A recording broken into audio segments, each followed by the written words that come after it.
श्री भक्तमाल ग्रंथ से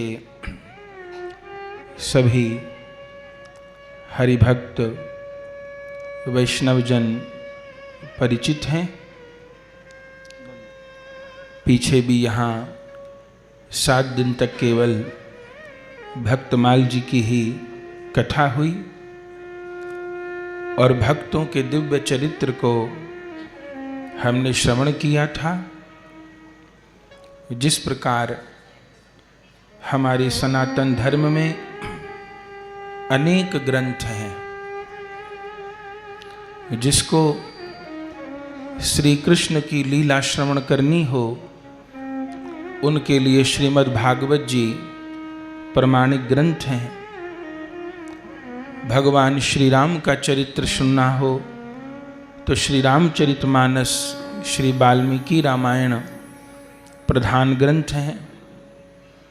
शंकर भगवान की कथा सुननी हो तो शिव महापुराण आदि ग्रंथ हैं। ऐसे अपने यहाँ श्री भक्तमाल ग्रंथ, जिस ग्रंथ की विषय वस्तु संत भक्त महापुरुषों के चरित्र हैं, जिस ग्रंथ में भक्तों की कथाएं कही गई हैं। आज से लगभग 500 वर्ष पूर्व श्री रामानंदीय वैष्णव परंपरा के महान संत श्री नाभा गोस्वामी जी,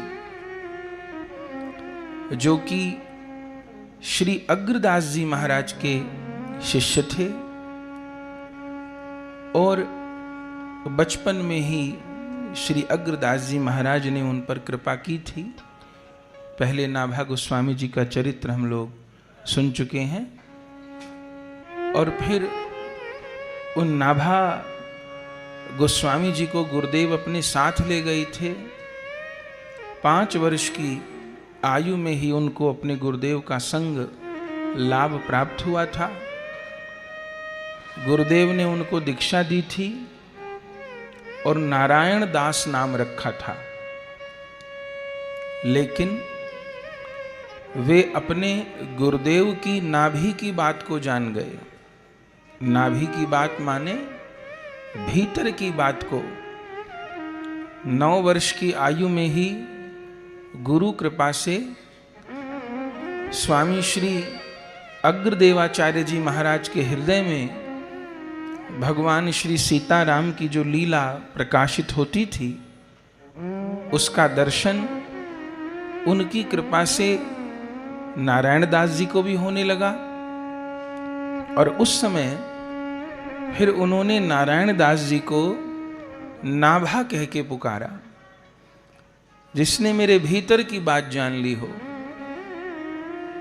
और उस समय गुरुदेव श्री अग्रदास जी महाराज ने नाभा गोस्वामी जी को भक्तमाल लेखन की आज्ञा प्रदान की थी और अपने गुरुदेव की आज्ञा से श्री नाभा गोस्वामी जी ने भक्तों के चरित्र का लेखन किया।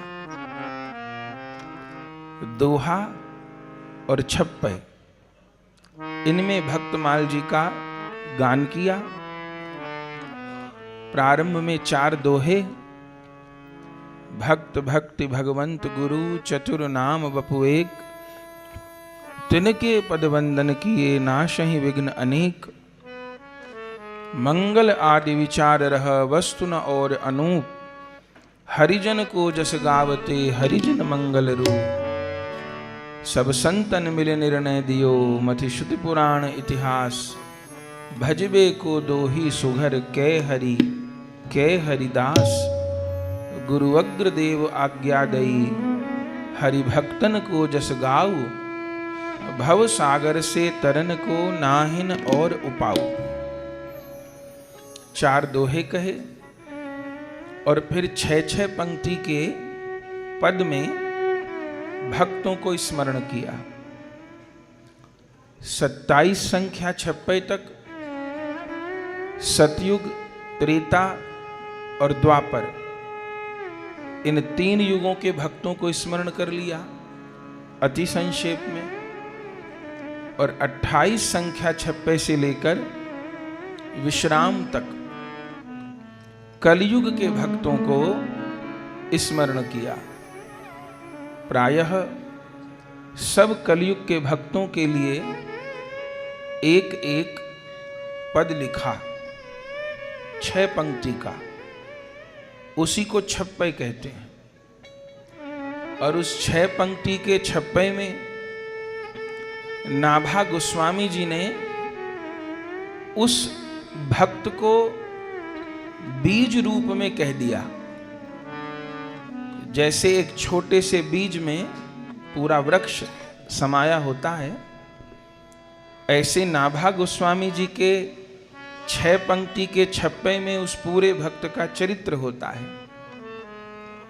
तो नाभा गोस्वामी जी छप्पे में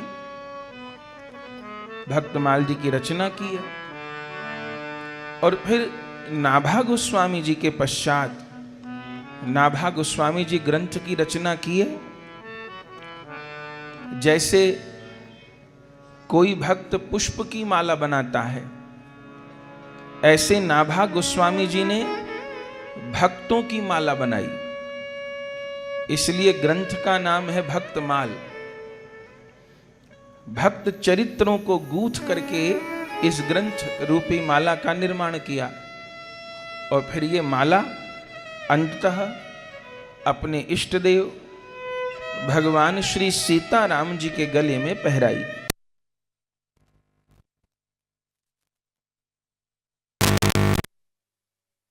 लेकिन नित्य धाम जाने के बाद, अपने अंतर ध्यान होने के भी 100 वर्ष बाद, श्री नाभा गोस्वामी जी ने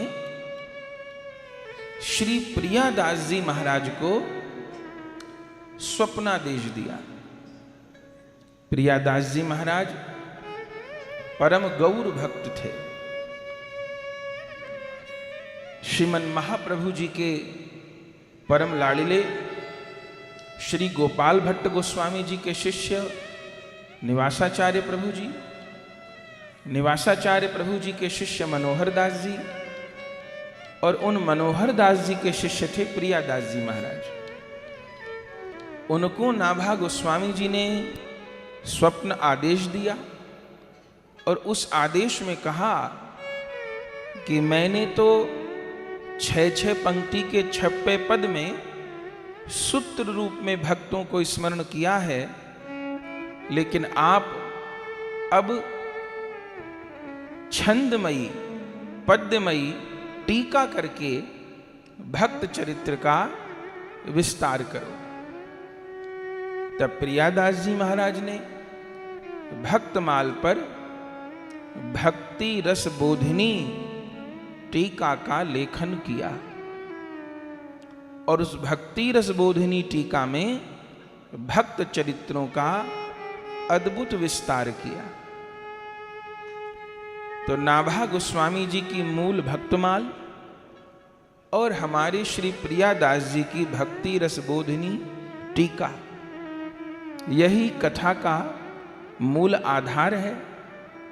और इसके पश्चात तो फिर कितने कितने संतों ने टीकाएं की।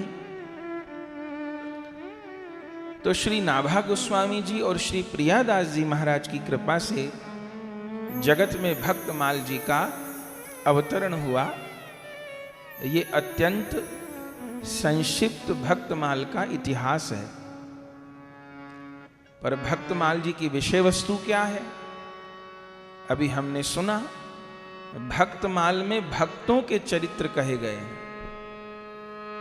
और इतना विस्तार है भक्तमाल जी का कि जीवन थोड़ा है पूरी भक्तमाल कहने के लिए।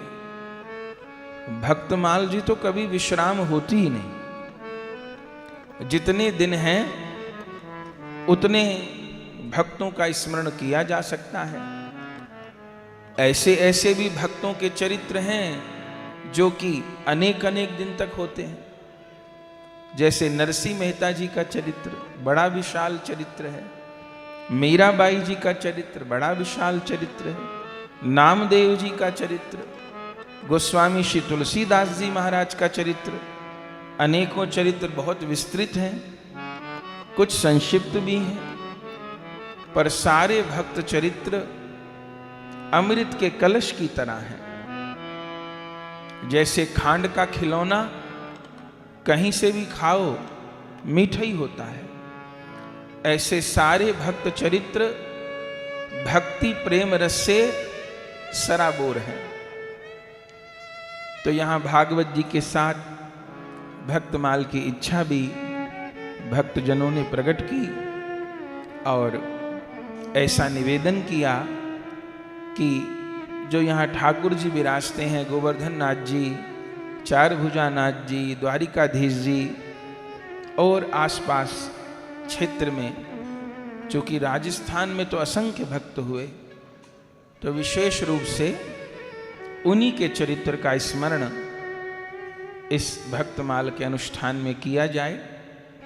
तो आज संक्षेप में ठाकुर श्री गोवर्धन नाथ जी जो निकट ही विराज रहे हैं, उनके परम प्रिय भक्त श्री कुंभन दास जी महाराज, उनके चरित्र को हम लोग स्मरण करते हैं।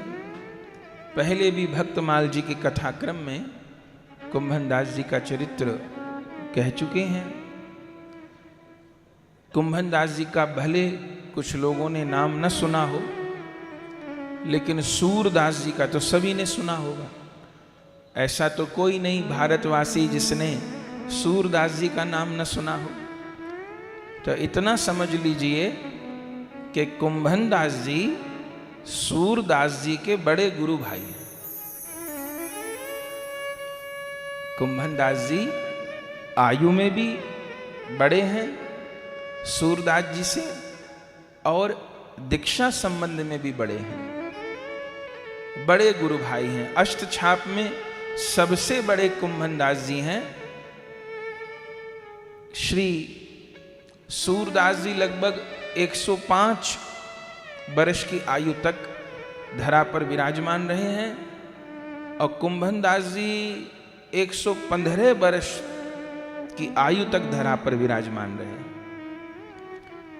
सूरदास जी 1535 संवत में प्रकट हुए हैं और 1640 तक रहे हैं। श्री कुंभन दास जी 1525 संवत में प्रकट हुए और 1640 तक 115 वर्ष की आपकी आयु। सूरदास जी के बड़े गुरु भाई हैं और सूरदास जी के साथ उनका प्रेम अद्वितीय। तो उन श्री कुंभन दास जी के चरित्र को स्मरण कर रहे हैं, जिन्होंने गोवर्धन नाथ जी के साथ अद्भुत लीलाएं की।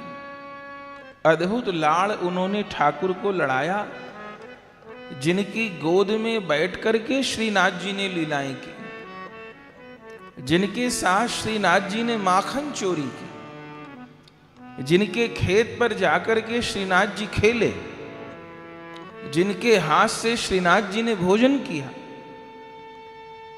आज भी श्री गिरिराज जी में जिन कुंभन दास जी की समाधि है, गिरिराज जी की बड़ी परिक्रमा करें तो जमनावतो गांव है।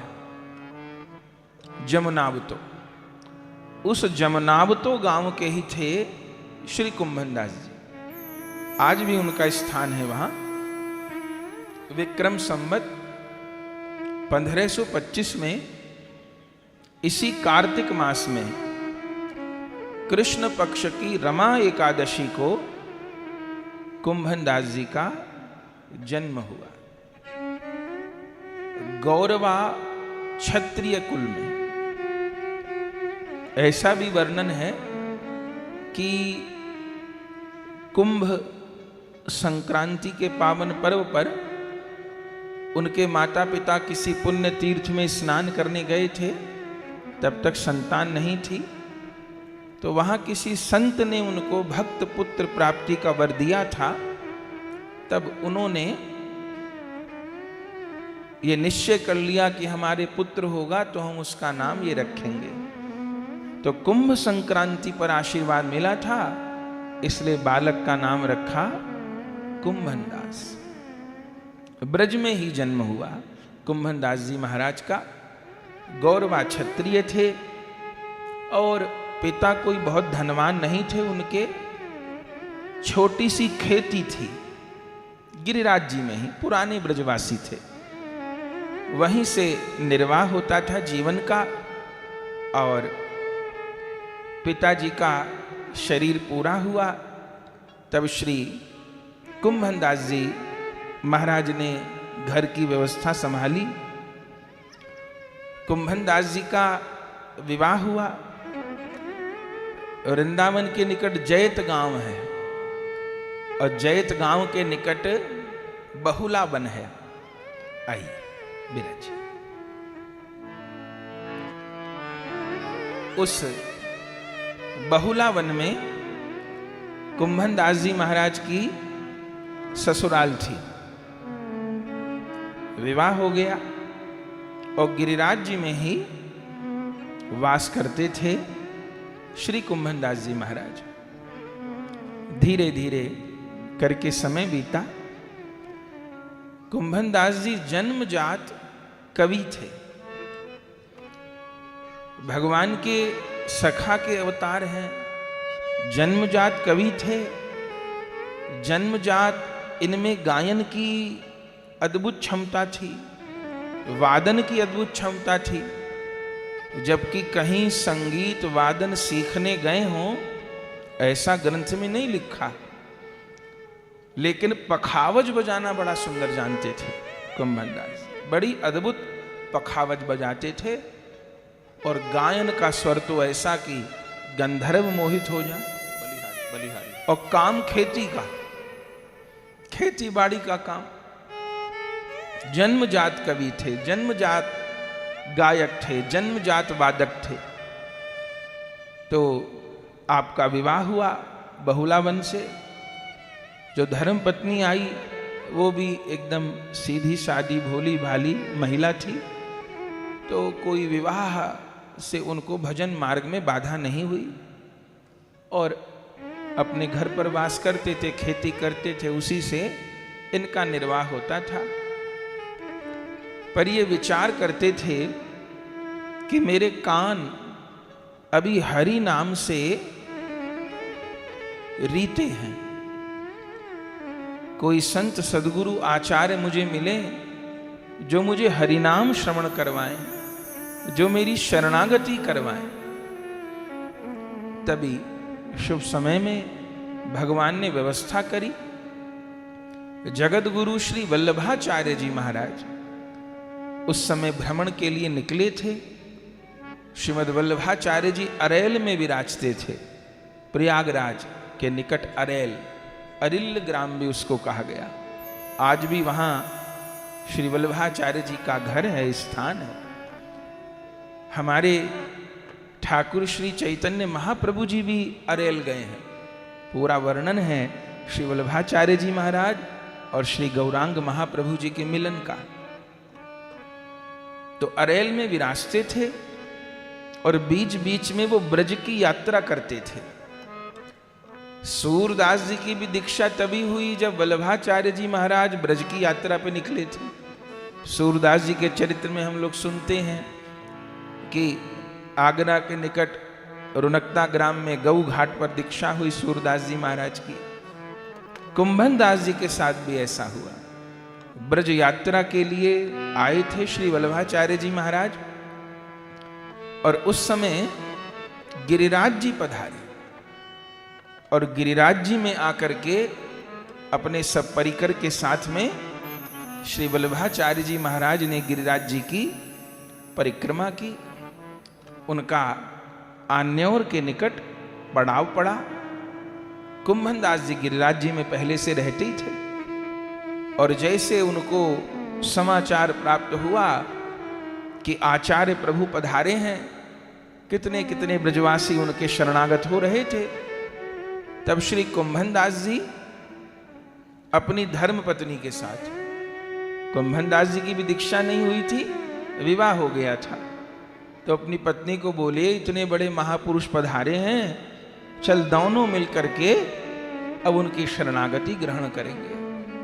तब कुंभनदास जी और उनकी धर्म पत्नी दोनों श्रीमद् वल्लभाचार्य जी के चरणों में आए हैं, प्रणाम किया है, निवेदन किया है।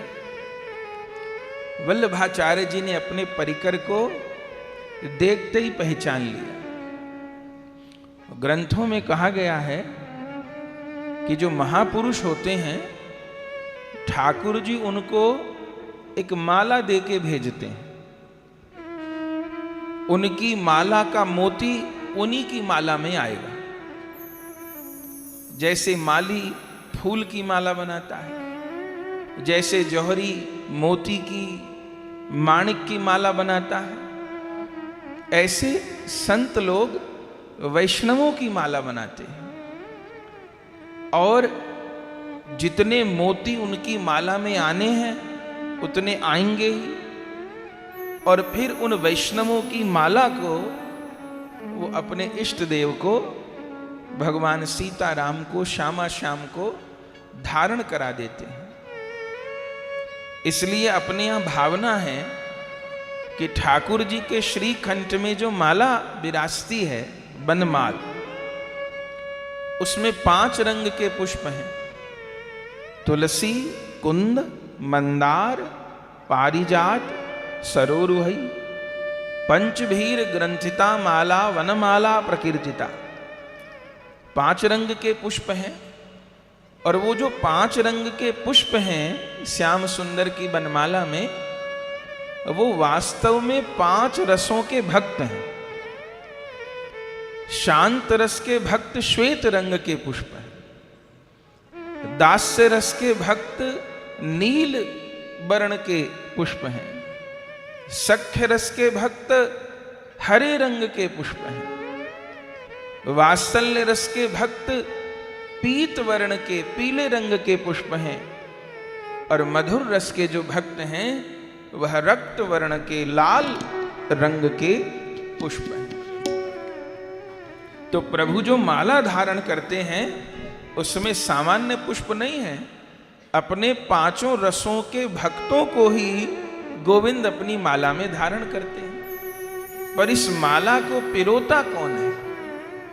इस माला को उन श्री कृष्ण के जो कृपा शक्ति के अवतार हैं, संत आचार्यगण, वो उस माला को पिरोते हैं। तो जैसे पहुंचे श्रीमद् वल्लभाचार्य जी के चरणों में, देखते ही पहचान गए। कुंभनदास जी प्रार्थना किए और दोनों को ब्रह्म संबंध श्री वल्लभाचार्य जी महाराज ने कराया, दीक्षा प्रदान की।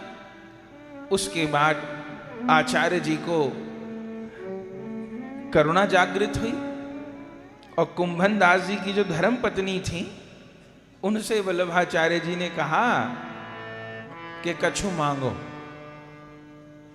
दोनों से ही कहा, पर उनकी पत्नी की तरफ मुख करके कछु मांगो।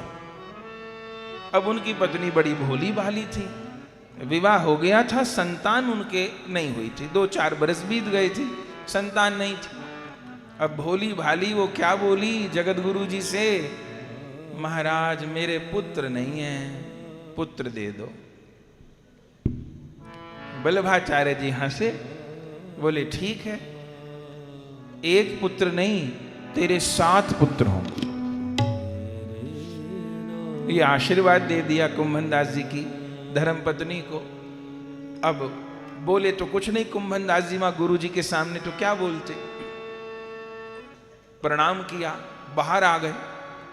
अब कुंभनदास जी बड़े बिगड़े अपनी घरवाली, बोली बड़ी बावरी है तू तो। बोले क्या हुआ? बोले गुरुजी पूछ रहे क्या चाहिए और उनसे बेटा मांग रही तू। तो उनकी धर्मपत्नी ने कहा जो मेरी समझ में आया, जो मुझे ठीक लगा। कपट तो मुझे आता नहीं था कि भीतर कुछ और चल रहा हो, मैं मुंह से कुछ और कहूं। तो जो मुझे इच्छा थी वो मैंने मांग लिया। बोले तू तो बड़ी बावरी, इतने बड़े महापुरुष मांगने को कह रहे थे, अरे शाश्वत वस्तु मांगती तूने कौन नाशवान वस्तु मांग ली।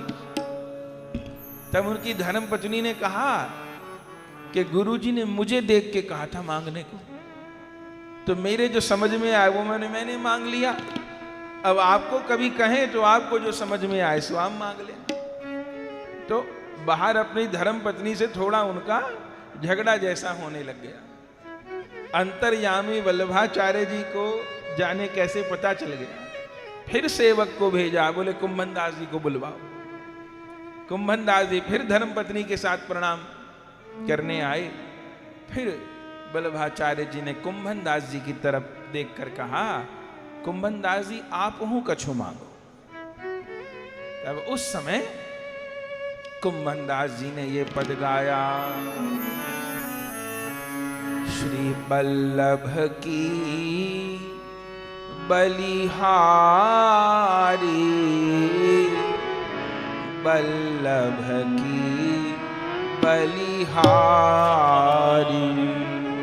श्री वल्लभ की बलिहारी, श्री वल्लभ की बलिहारी,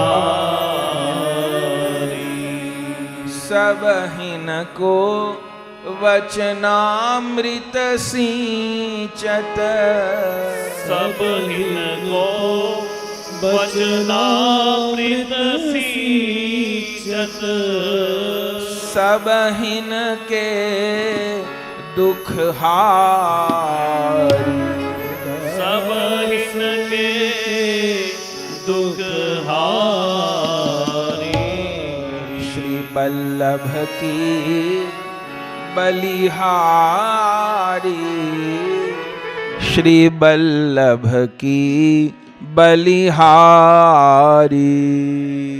वल्लभ की बलिहारी, श्री वल्लभ की बलिहारी।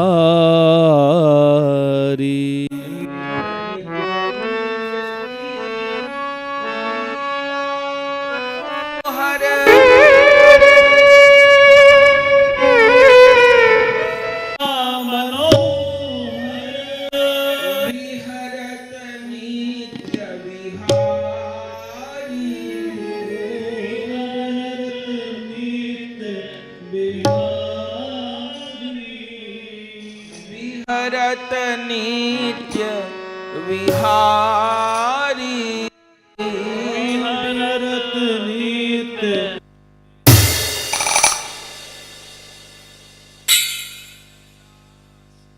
प्रभु गोवर्धन धर, कुंभन दास प्रभु गोवर्धन धर, हवई हैं दासी तिहारी, हवई हैं दासी तिहारी, होई है दासी तिहारी, होई है दासी तिहारी, श्री वल्लभ की बलिहारी, श्री वल्लभ की बलिहारी, श्री वल्लभ की बलिहारी, श्री वल्लभ की बलिहारी। तो जब कुंभन दास जी से मांगने को कहा तब उन्होंने पद गाया था, सबहिन को वचनामृत सिंचत, सबहिन के दुखहारी। आप अपने वचनों से सभी का हृदय सींच देते हो, सभी की अभिलाषा पूर्ण करने वाले हो। माने मेरी धर्म पत्नी की तो अभिलाषा पूरी कर दी और कह दिया 7 पुत्र होंगे तो अब होंगे, कोई बात नहीं, लेकिन मुझे क्या चाहिए?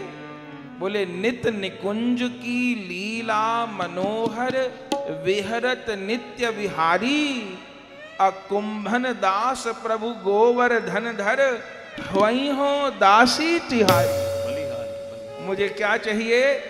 मुझे नित्य निकुंज की उस प्रेममयी लीला का निरंतर दर्शन चाहिए, और केवल दर्शन नहीं चाहिए, वहां दासी होकर के सेवा का अवसर भी चाहिए। सुनते ही श्री वल्लभाचार्य जी महाराज परम प्रसन्न हो गए, परम आनंदित हो गए और उस समय आशीर्वाद दे दिया। अब गुरु की कृपा तो फिर नहीं हो सकती। वो क्षण था और उस समय आयु थी कुंभन दास जी की, वह 25 वर्ष आयु थी। वर्णन है पूरा। 1525 संवत में तो जन्म है और 1550 में उनकी दीक्षा हुई। केवल 25 वर्ष की आयु थी और उसी क्षण से निरंतर उनको जुगल लीला का अनुभव होने लगा। अष्टछाप संतों में निरंतर जुगल लीला के रस में जो सबसे अधिक डूबे रहे वो श्री कुंभन दास जी हैं। उस दिन से कृपा हो गई, अब तो आनंद हो गया। अनेक दिन तक जगत गुरु जी विराजे, फिर यात्रा पूर्ण करके वापस अरेल चले गए वल्लभाचार्य जी महाराज। लेकिन कुंभन दास जी को सेवा बता गए।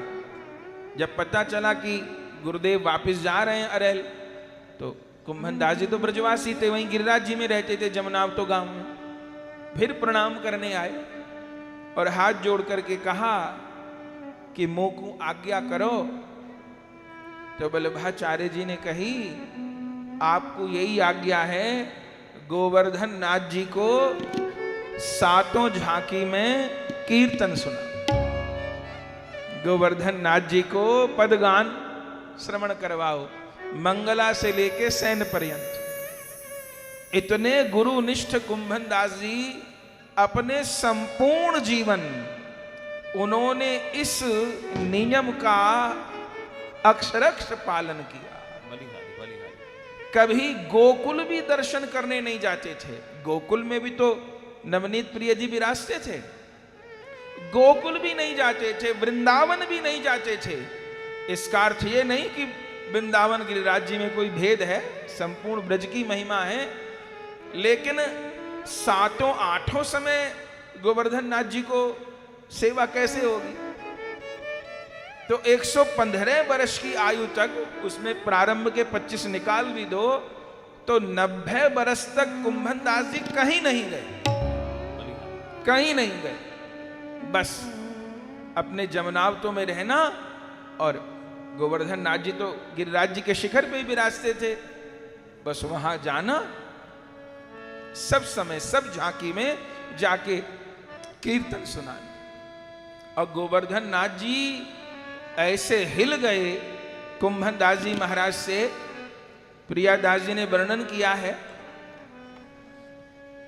बाद की लीला है, श्री वल्लभाचार्य जी के पश्चात फिर गोसाई विठलनाथ जी की सेवा आई, और गोसाई विठलनाथ जी के यहाँ फिर 7 पुत्रों का जन्म हुआ था।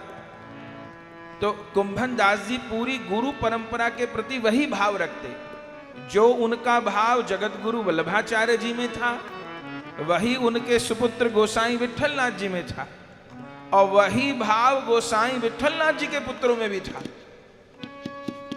तो एक बार गोसाई विठलनाथ जी के पुत्र कुंभन दास जी से हट करने लगे। बोले, आप गोवर्धन नाथ जी कोई कीर्तन सुनाओ, गोकुल में नवनीत प्रिय जी विराजते हैं, उन्हें कीर्तन नहीं सुनाओ। अभी तो नवनीत प्रिय जी श्रीनाथ जी के मंदिर में विराजते हैं।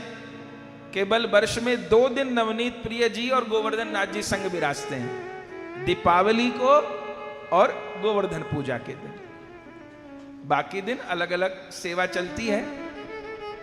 ये जो नवनीत प्रिय ठाकुर जी हैं, ये श्री यमुना जी ने प्रदान किए थे श्रीमद् वल्लभाचार्य जी महाराज को। तो उस समय नवनीत प्रिय जी गोकुल विराजते थे।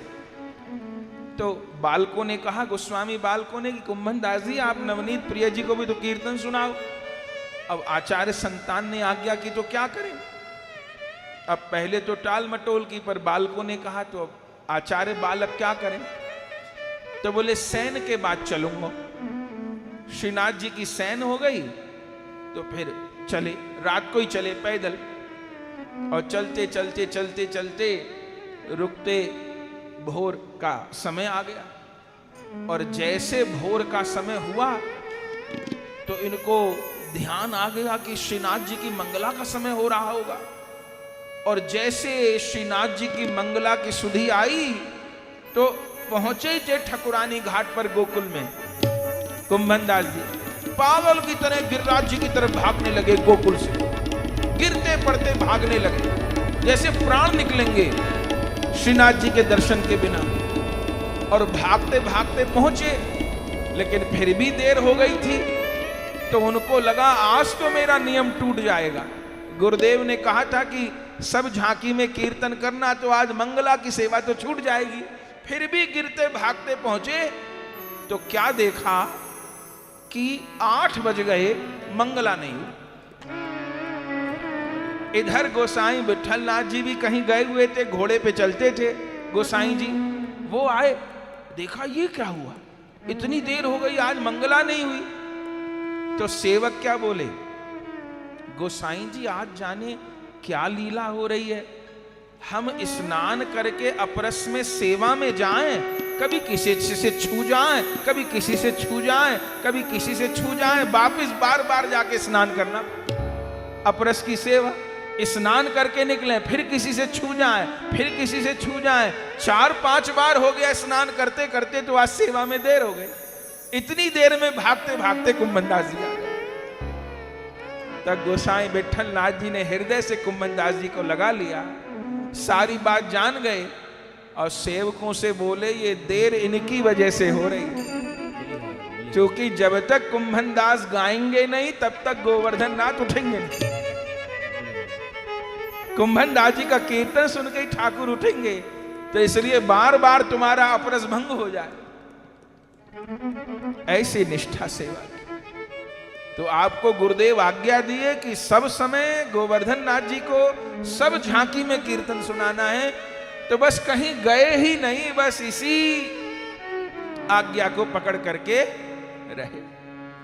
आ गए और एक एक करके गुरुदेव के सारे वचन सत्य हुए। 7 पुत्रों का जन्म हुआ कुंभनदास जी के, 7 ही बेटे हुए, और फिर वे बालक भी बड़े हुए। उनमें सबसे छोटे बेटे थे चतुर्भुज दास जी।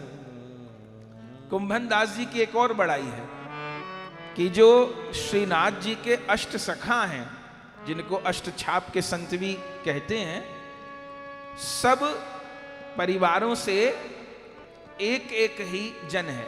बस सूरदास जी अपने घर से अकेले हैं, गोविंद स्वामी जी अकेले हैं, चीत स्वामी जी अकेले हैं, लेकिन कुंभनदास जी ऐसे महापुरुष हैं कि अष्ट छाप में जो सबसे बड़े संत हैं वो कुंभनदास जी हैं, और अष्ट छाप में जो सबसे आयु में छोटे संत हैं वो कुंभनदास जी के छोटे पुत्र हैं। कुंभनदास जी के यहां से 2-2 लोग अष्ट छाप की माने ठाकुर जी की अष्टकालीय सेवा में। चतुर्भुज दास जी कुंभनदास जी के पुत्र हैं और सब में छोटे पुत्र हैं। केवल 42 वर्ष की आयु में प्राप्ति हुई थी चतुर्भुज दास जी को। उनका न्यारा अद्भुत चरित्र है। गोवर्धन वासी सांवरे तुम बिन रहो न जाए, ये कौन को कीर्तन है? ये चतुर्भुज दास जी को कीर्तन है। दोनों पिता पुत्र अद्भुत हुए। तो 7 पुत्रों का जन्म हुआ और फिर बड़े भय, 7 का विवाह हुआ। घर में 7 बहुएं आ गई। कितने लोग हो गए? 14। 7 बेटे 7 बहू, 2 कुंभनदास जी और उनकी धर्मपत्नी 16, और एक उनकी विधवा भतीजी थी, वो भी उन्हीं के संग रहती थी। तो 17 प्राणी घर में हो गए। और आमदनी का साधन क्या था? बस थोड़ी सी खेती थी। जब कुंभनदास जी 2 जने थे तब भी वही खेती थी, और 17 लोग हो गए तब भी वही खेती थी। और किसी तरह से भोजन पानी की व्यवस्था चलती थी। आर्थिक अवस्था ऐसी कुंभनदास जी की, चरित्र में लिखा है पगड़ी बांधते थे कुंभनदास जी सिर में, उसमें 17 जगह जोड़ लगे थे। 17 जगह कपड़े की ठेकली लगी हुई थी, सिली हुई थी, ऐसी पगड़ी थी।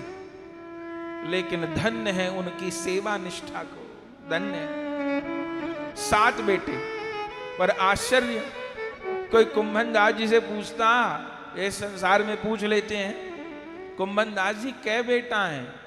क्या कहते जानते हैं? 1.5। 7 बेटे कोई पूछता कितने बेटे? क्या 1.5। लोग चौंकते कि 2 हो सकते हैं, 3 हो सकते हैं, 1.5 बेटा कैसे हो सकता है?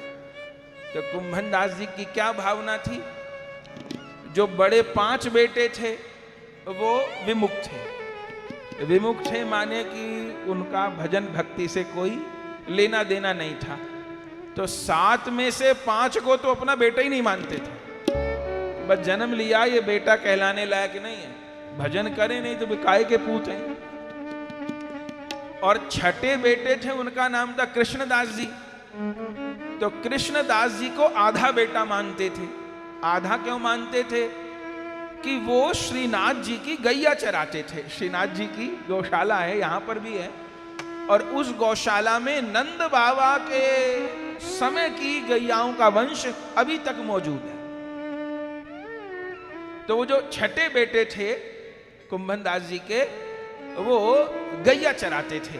गोवर्धन नाथ जी की दूध आदि काट देना, तो भजन नहीं करते थे, सत्संग नहीं करते थे। तो कुंभन दास जी उनको आधा बेटा मानते। पूरा बेटा किसको माने? जो सेवा भी करे, सत्संग भी करे और सुमिरन भी करे। भक्ति मार्ग में 3 वस्तु हैं, सेवा, सत्संग और सुमिरन। ये तीनों करे तो पूरा भक्त है। सत्संग भी करे, सुमिरन भी करे माने नाम जप मंत्र जप करे, और सेवा भी करे। जो शरीर से बने, ये नहीं सोचे कि मैं बहुत धनवान हो गया, मैं बहुत सेवा। शरीर से कोई अस्वस्थ है, वृद्ध है, असमर्थ है तो अलग बात, पर जब तक बने शरीर से सेवा जरूर करे। ठाकुर जी की कोई ना कोई सेवा शरीर से बने, गुरु स्थान की सेवा बने, संतों की सेवा बने। जो 3 वस्तु हैं, सेवा, सत्संग और सुमिरन।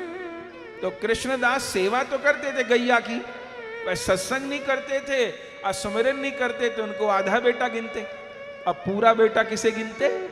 चतुर्बुद्धदास। वो सेवा भी करते, वो सत्संग भी करते, वो सुमिरन भी, उनको पूरा। तो कोई पूछता कितने बेटे? बोले 1.5 बेटा।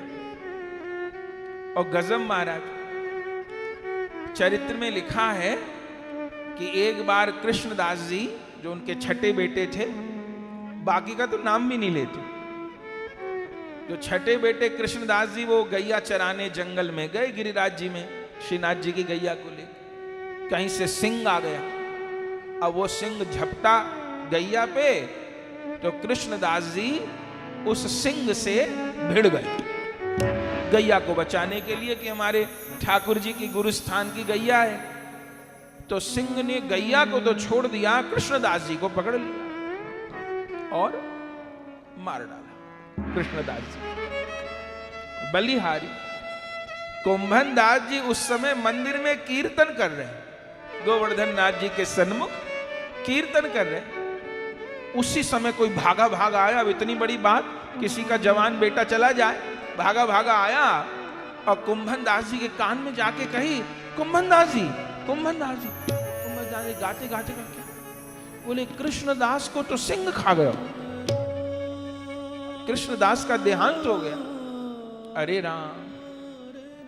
भक्त माल जी में लिखा है, सुनते ही कुंभन दास मूर्छित हो गए मंदिर में। कीर्तन करते करते बेहोश हो गए मंदिर में। अब वहां सामान्य लोग भी रहे होंगे मंदिर में।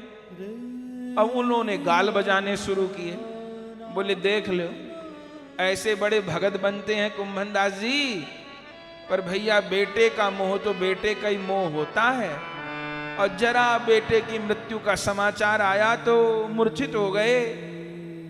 बेटे का मोह तो बेटे का ही मोह होता है, भले कितने संत बन जाओ, भक्त बन जाओ। लोग तरह तरह की बातें करने लगे। कुंभन दास जी कीर्तन करते करते बेहोश हो गए, कोई नहीं जान पाया। इधर गोसाई विठल नाथ जी को पता चला कि ऐसे ऐसे ये घटना हो गई है। और कुंभन दास जी को किसी ने बताया तो कुंभन दास जी कीर्तन करते करते मूर्छित हो गए। तब गोसाई विट्ठल नाथ जी मंदिर से बाहर निकल के आए और कुंभन दास जी के कान में जाके क्या बोले, कुंभन दास जी आपको सूतक नाय लगेगो, आप गोवर्धन नाथ जी का दर्शन भी कर सको और गोवर्धन नाथ को कीर्तन भी सुना सको। जैसे ही गुरुदेव ने आके कहा सूतक नहीं लगेगो, सोई कुंभन दास जी उठ बैठे और कीर्तन गाए। तब लोगों को समझ आया ये कुंभन दास जी मूर्छित क्यों हुए, ये पुत्र का शरीर पूरा हो गया इसके लिए मूर्छित नहीं भये। अब मुझे 10, 12, 14, 15 दिन का सूतक लग जाएगा और उस सूतक में मेरी सेवा में व्यवधान हो जाएगा, मैं दर्शन नहीं कर पाऊंगा गोवर्धन नाथ का, मैं कीर्तन की सेवा नहीं कर पाऊंगा। गुरुदेव ने तो कहा था सब झांकी में कीर्तन करना है। सब लोग देख के चकित हो गए। फिर जब जागृत भये तो विट्ठल नाथ गोस्वामी जी क्या बोले, अरे कुंभन दास जी किसी वैष्णव ने कहा महाराज घर में मृत्यु हो जाए तो सूतक तो लगे, तो कुंभन दास जी को सूतक क्यों नहीं लगेगा। तो गोसाई विट्ठल नाथ जी क्या बोले, इनका तो मुख देखे से दूसरे का सूतक दूर हो जाए, इनका दर्शन करे से तो दूसरे का सूतक दूर हो जाए, इनको कोई सूतक नहीं लगेगा। तो कुंभन दास जी कोई सूतक भूतक नहीं माने। और जब पता चला कि गैया की रक्षा करते में शरीर मेरे पुत्र का गया है तो बड़े प्रसन्न हुए। चलो कोई बात नहीं, भजन नहीं बना, गोवर्धन नाथ की गैया की रक्षा करते में शरीर चला गया, कीर्तन की सेवा हो गई, लौट के आए। अब घर में तो रोना धोना हो गई। तो कृष्णदास जी की जो बहू थी वो रो रही थी और कुंभन दास जी की घरवाली और घर के सभी लोग तो रोएंगे ही। और कुंभन दास जी ने सबको चुप कराया और कहा कोई बात नहीं, जिसका जैसे शरीर छूटना है वो पहले से निश्चित है, गोवर्धन नाथ की सेवा में शरीर छूटा, कोई बात नहीं। चलो किसी तरह घर वालों ने धीरज धारण किया। अब कुंभन दास जी ने और कुछ किया ही नहीं। अब हम आप लोग ऐसा नहीं कर सकते, गोवर्धन दास जी के अनन्य सेवकों की बात है। अब जो कुछ भी सब क्रियाएं होती हैं बस उनको बहुत संक्षेप में पूरा कर लिया। तो जो कुंभन दास जी के और पुत्र थे उनको चिंता हुई कि सारी क्रियाएं तो ठीक ठाक होनी चाहिए, पिताजी से तो कोई बात पूछो और यही कहे गोवर्धन नाथ का भजन करो, गोवर्धन नाथ का भजन करो। तो सारे जो पुत्र थे और बड़े 5 पुत्र वो गोसाई विट्ठल नाथ जी के पास गए और प्रणाम किया। बोले महाराज हमारे भाई को सिंह ने मार डाला, अब पिताजी तो कुछ मानते नहीं हैं, हम कहते हैं भाई के लिए कुछ जप करवा दो, कोई अनुष्ठान करवा दो, अकाल मृत्यु हो गई, सिंह ने मार डाला, शव भी क्षत विक्षित हो गया, तो भाई कुछ तो ऐसा काम करना चाहिए कि उसकी सदगति हो जाए। तो पिताजी कुछ मानते नहीं और कुछ सुनते नहीं, तो हम आपके पास आए, क्या करना चाहिए। तो गोसाई विट्ठल नाथ जी क्या बोले, अरे कृष्णदास कहाँ गयो, कृष्णदास तो कहीं नहीं गयो। बोले महाराज हमारे भाई को तो सिंह ने मार डाला ना, तलहटी में सिंह आ गया था। गोसाई विट्ठल नाथ जी क्या कहे, अरे कृष्णदास तो श्रीनाथ जी की गैया दूह रहा है, उसको किसने मार डाला। तो 5 भाई को जब बार बार विट्ठल नाथ जी ने कहा तो जहां गैया बंद थी श्रीनाथ जी की वहां गए 5 भाई, तो क्या देख रहे कि कृष्णदास गैया दूह रहे हैं, गैया दूह रहे हैं। दर्शन हुआ। जब लौट करके आ गए और मन में भरोसा हो गया कि हमारे भाई को तो गोवर्धन नाथ अपनी सेवा में स्वीकार कर लिए, तो अब उसकी चिंता करने की जरूरत नहीं कि कोई अकाल मृत्यु हो गई कि कुछ और हो गया, और चिंता की जरूरत। तो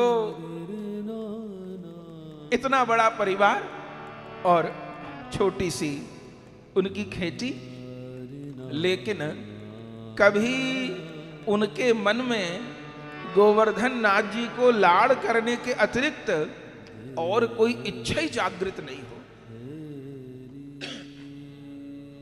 एक बार का प्रसंग है, प्रियादास जी वर्णन करते हैं कि कुंभन दास जी अपने घर में ही विराजमान थे और वो विधवा भतीजी तो रहती थी साथ में।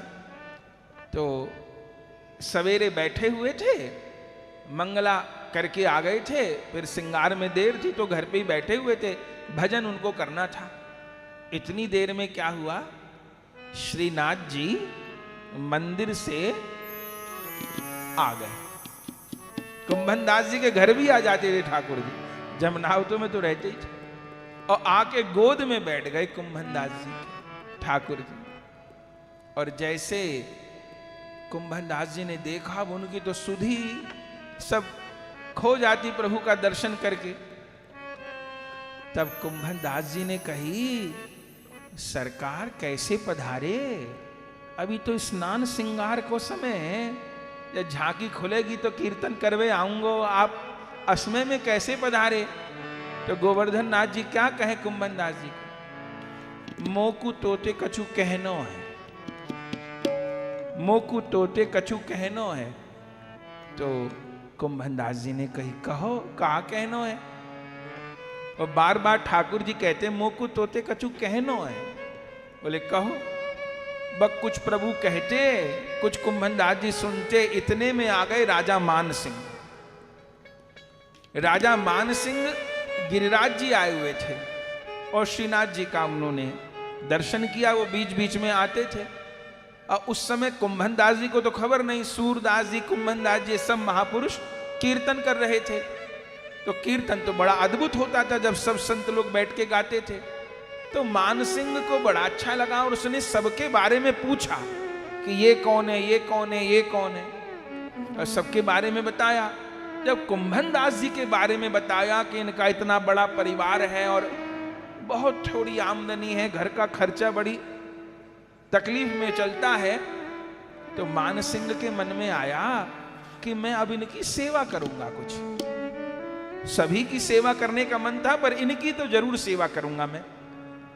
पहले सोचा मंदिर में कुछ दे दूं, अशर्फी की थैली दे दूं, कुछ दे दूं, पर लगा इनको संकोच होगा, मंदिर में लेंगे नहीं। तो फिर जब कुंभन दास जी घर आ गए तो पीछे पीछे मान सिंह भी पूछते पूछते आ गया और भीतर आ गया। और जैसे मान सिंह आया तो जो ठाकुर जी गोद में बैठे थे वो अंतर्धान हो गए। राजा आके बैठ गया। अब कुंभन दास जी को बड़ी झूंझल आ गई, ये क्यों आ गया इस समय, प्रभु जाने क्या कहते, पर वो आके बैठ गया। अब इधर उधर की बातें करने लग गया। अब वो पूछे कुछ, कुंभन दास जी उत्तर तो देवे नहीं, बीच बीच में कहा कहें, जाने कहा कहते, बीच बीच में क्या कहें, जाने कहा कहते, माने श्रीनाथ जी जाने क्या बोलते, जाने कहा कहते, जाने कहा कहते। वो मान सिंह चर्चा करता रहा। फिर कुंभन दास जी को लगा पता नहीं कब जाएंगे ये, मेरे तो ठाकुर जी भी चले गए और भजन का समय था, अभी तिलक आदि भी नहीं किए, मुझे भजन भी करना है, सेवा का समय हो जाएगा। तो उनकी जो भतीजी थी विधवा, उनको कहा, लाली आसने ले आ और आरसी ले आ। आरसी माने दर्पण, तो आसने ले आ और आरसी ले आ, दर्पणे ले आ। भतीजी क्या बोली, चाचा आसने पड़िया खाए गई और आरसी पी गई। पड़िया माने भैंस का बच्चा, ब्रज की भाषा है पड़िया। तो माने जो भैंस का पड्डा होता है, बच्चा होता है। भतीजी बोली वो जो पड़िया थी वो आसन को तो खा गई और आरसी दर्पण को पी गई। अब मान सिंह का माथा चल गया कि भैंस का बच्चा आसन कैसे खा जाएगा, दर्पण को कैसे पी जाएगा। बोली चाचा आसने तो खाए गई पड़िया, आरसी पी गई। तो कुंभन दास जी क्या बोले, अरे तो नयो आसन ले आ, नई आरसी ले आ। मान सिंह देखने लगे क्या आएगा। इतनी देर में वो लाली आई, आसन के नाम पे तो घास फूस ले आई, वो बिछा दी, बैठो। उनको पता चल गया ये आसन है इनका, इसी पे बैठ के भजन करते होंगे। और आरसी दर्पण देख के तिलक करना था, तो एक कुंडा में एक पात्र में, मिट्टी के पात्र में जल भर लाई, ले आरसी। तब कुंभन दास जी की दशा देख के मानसिंह को लगा कि ये तो कितने निष्किंचन है, इनके घर में तो माने आसन भी नहीं है बैठने के लिए। अब कुंभन दास जी उसी घास फूस के ऊपर बैठ गए। अब पानी में मुख देख के तिलक स्वरूप कर लिए। अब बीच बीच में फिर कहें, जाने कहा कहते, जाने कहा कहते। तब जब तिलक आदि कर लिए, तब मान सिंह ने फिर बात आगे बढ़ाई। कुंभन दास जी ने कहा, कहो। मान सिंह ने कहा, महाराज असली बात यह है कि मैं आपकी कुछ सेवा करना चाहता हूं। आप